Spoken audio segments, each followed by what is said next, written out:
It's an eraser. Oh, how do you spell it? Spell it. Oh, how do you spell it? How do you spell it?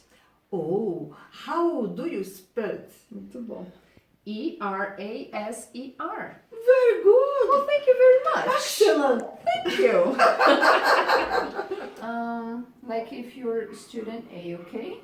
Compare. Can you read for me, please?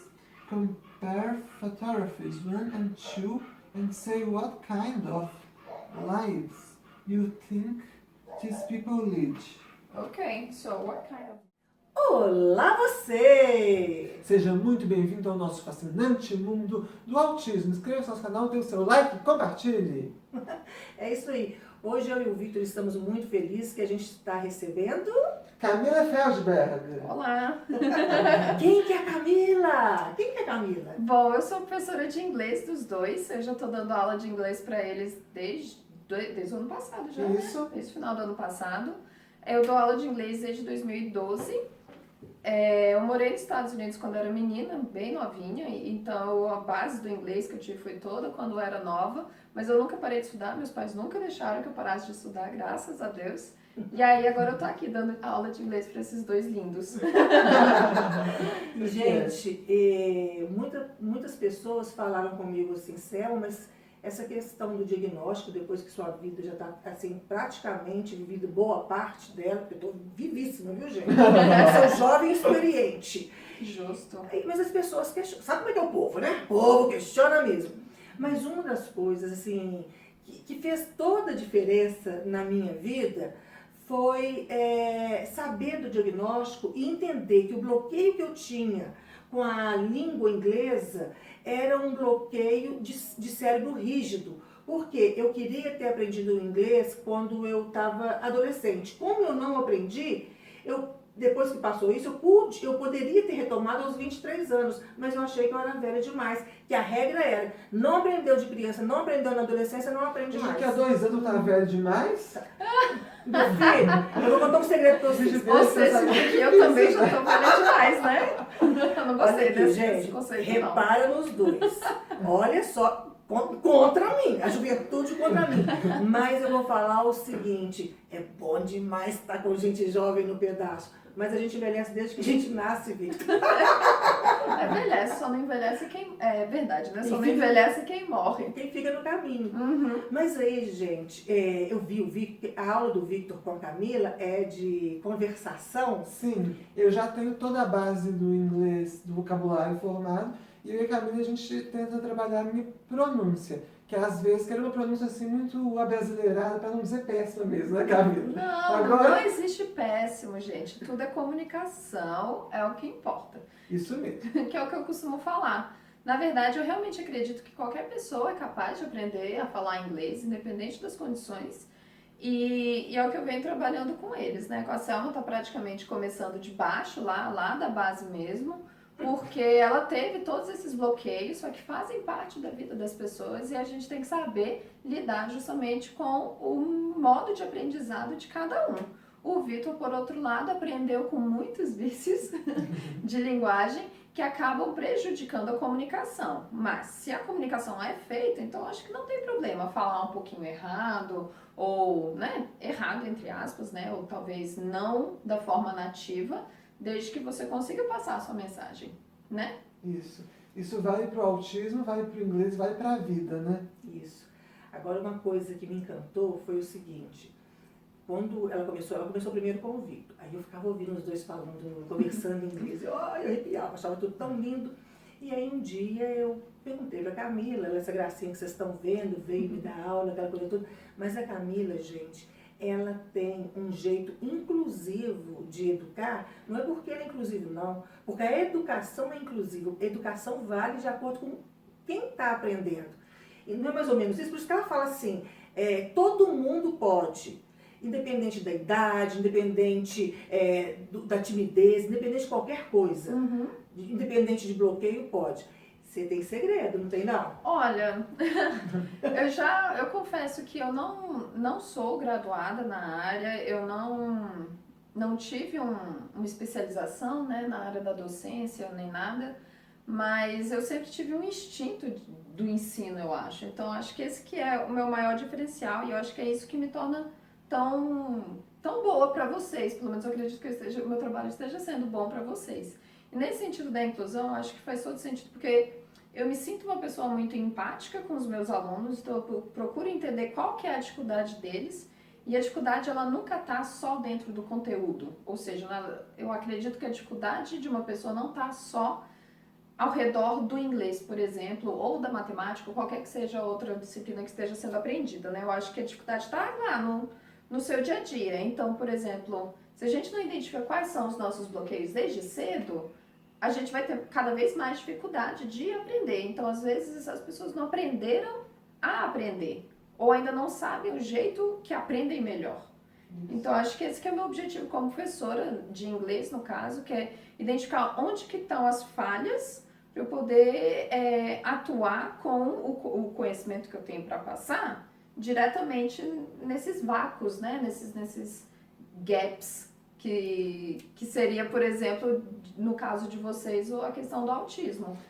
Você falou uma coisa comigo na minha primeira aula que eu tive com a Camila, lá no ano passado, que eu achei muito interessante, que a minha dificuldade, em geral, é uma dificuldade, até parece que não, né? Porque eu sou escritor, porque eu me comunico bem, eu acho que eu comunico bem, pelo menos aqui no canal. Eu acho que você se comunica bem. Mas é uma dificuldade na questão da percepção da linguagem de maneira geral, e não apenas a linguagem do inglês, né? E a gente tem trabalhado isso bastante. Tem mesmo. A questão das figuras de linguagem, das metáforas, em inglês também, porque também existe linguagem em qualquer lugar do mundo, né?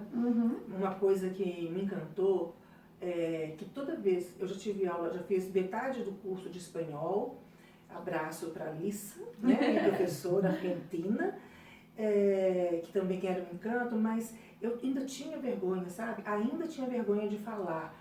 E com a Camila, eu não sei porquê, eu já, assim, tudo que ela mandava, eu começava a repetir, ela começava e eu apurei, sabe, o meu ouvido, e um dia ela me deu uma tarefa e eu não tive noção, não teria noção se ela não falasse. Depois que ela corrigiu, eu tinha que fazer um pequeno texto. E ela falou assim, você tem noção que a gente está no início do curso e você fez um texto? Ela contou, gente, quantas palavras. Mas eu acho que, né, em qualquer coisa da vida, do aprendizado, e da vida mesmo, de um modo geral, a gente tem que valorizar as conquistas. Então, se eu tenho um aluno que tem extrema dificuldade, mas na outra semana conseguiu conquistar conquistar a maneira de pronunciar uma palavra, é lógico que eu vou valorizar isso, eu tenho que parabenizar, porque ele tem que ver que está andando para frente. Então, eu confesso que eu sou uma professora bem rígida, então eu pego no pé mesmo, o Vitor mesmo sabe. Vira e mexe, ele fala uma palavra errada, eu falo, Vitor, volta. Vitor, de novo. O tempo todo. Mas agora tem menos, é que eu tô aprendendo. Nossa, e aí a gente vê a evolução, né? Então tem aquele momento que a gente não pode deixar de pegar no pé, porque senão vicia em uma coisa que não é, não vou dizer errado ou certo, mas que não é adequado, né? Então a gente tem que valorizar mesmo todas as conquistas, por menores que elas sejam, e continuar andando pra frente, porque eu acho que tudo na vida é assim, né? No aprendizado não vai ser diferente. A gente defende e acredita que o autista, ele faz parte da neurodiversidade. Então, o cérebro dele é diferente. Muitas mamães e papais se preocupam porque o filhinho lá, com 1 ano e meio, 2 aninhos, assiste a desenho animado, por exemplo, ou então gosta de game, né? No videogame, aquela coisa toda, e quando os pais se assustam, tá com 5, 6, 7 anos falando o inglês. E aí eu me encantei que é uma técnica que ela falou para eu usar. Eu adoro desenho animado. Então ela tá falando, gente, que a gente não tem que se assustar, é um cérebro diferente, se ele tá vendo aquilo e tá dando conta daquilo, ele está amadurecido para aquele conhecimento. Uma criança que aprende uma segunda língua, que convive com a segunda língua, ela aprende sem sofrimento naturalmente. Então, se não precisam ficar... Norma, meu filho fala inglês, não sabe nem falar o português direito. Mas enfim, né, Camila? E eu digo mais com relação a isso, né? Já tem alguns estudos, inclusive eu estava assistindo algumas dessas conversas do TED, né? Os TED Talks, e num deles falava justamente sobre as crianças que são bilíngues. E como o cérebro se desenvolve. Então, não é porque você sabe uma língua que você vai não saber a outra ou reduzir o aprendizado da outra, muito pelo contrário. Ou ter dificuldade na outra. Muito pelo contrário. O cérebro ele se desenvolve para ter as duas muito bem formuladas, né? Que eu suspeito que tenha sido o que aconteceu comigo, já que eu morei lá quando eu tinha 6 anos. Sim. Então... E Camila, eu às vezes vejo e observo que muitos autistas aprendem com uma maior facilidade algumas dessas línguas, como o inglês, por exemplo, porque algumas das estratégias que a gente usa, que pessoas usam para aprender inglês, são estratégias que o autista faz o tempo todo. Como, por exemplo, isso é ecolalia, que é repetição de palavras. Ver uma palavra e ficar repetindo. Isso é bom para aprendizado da língua, não é? Isso é ótimo. Eu até encho o saco de alguns alunos, por exemplo, e eu encho o saco mesmo. Eles falam alguma coisa errada, eu, por exemplo, peço para ler uma frase, e aí no meio da frase eles falam uma palavra de um jeito errado. Aí eu falo, volta do começo, corrijo, falo como tem que ser dito, e volta do começo. Aí a pessoa vai ler e erra de novo. Não, eu acabei de corrigir. Só que às vezes quando a gente corrige, o aluno fala, ok, beleza, corrigiu, deixa eu continuar. Só que não interioriza a correção, por isso que eu peço para voltar. E quanto mais a gente vai e volta, mais fica fixo na cabeça. E a Camila me indicou muito ver estes filmes que eu vejo. Como eu não tenho muita gente com quem dialogar em inglês ainda, porque daqui a pouco você vai estar falando, inglês, ver esses filmes em inglês e repetir as falas, como muitos autistas já fazem mesmo. Com certeza. Isso eu acho que é essencial, sabe? A repetição e a convivência com a língua. Então, para a gente aprender não só inglês, mas qualquer coisa na vida, tem que ter uma prática, tem que aplicar. O inglês a gente só vai aplicar conversando, né? Assim, tecnicamente, assistindo coisas também, lendo muito, mas para você conversar, você tem que falar. Não adianta você ler um texto e achar que está falando perfeitamente, você só fala aqui dentro. Tem que pôr para fora. E aí, por isso que repetir é bom, porque a nossa boca, ela não está preparada para emitir aqueles sons. Então, você lê muito rápido. Eu tenho alunos que leem super bem, entendem super bem, mas não falam direito. Aí não, fala em voz alta essa frase inteira. Aí vai, embola tudo. Vai de novo, até ficar sucesso. E aos pouquinhos mesmo que a gente vai colocando o inglês no dia a dia, né?